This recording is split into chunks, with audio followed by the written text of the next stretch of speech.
Nico.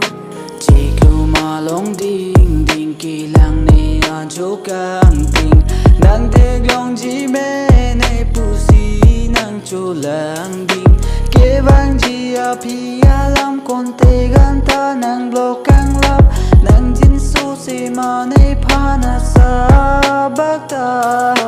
lam the ne er ju dor lo ne chi lo me lo chom rong so bang non la ni dung an o kang ho la nang do te te o bong nang vang thu no no bong nang le ave te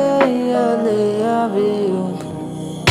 ning chi ring no ne o ma bong la ni phan la nang ko an lo ni nang ka ching ho ni ni a so nang pe man mang mu na so na kang ho nang ni lo boni ka long nang so na so ki ni long nang ni lo bon beauty long ai ai ni ko an ne nang ka ching hon bon ta nang ni ni sin ni ba nang bi chan kang non ne do dun tek the lo bong nang le ave te bo leng dun ji a beauty long a le mat si a ve lo ne la so beauty long nang ni chi o i ma nang ni pha na sa ba ta ne mon ti lo te mang mu na lam che tha lo te nang se me ni ning do i se me lang dang a so ni pe man kai ke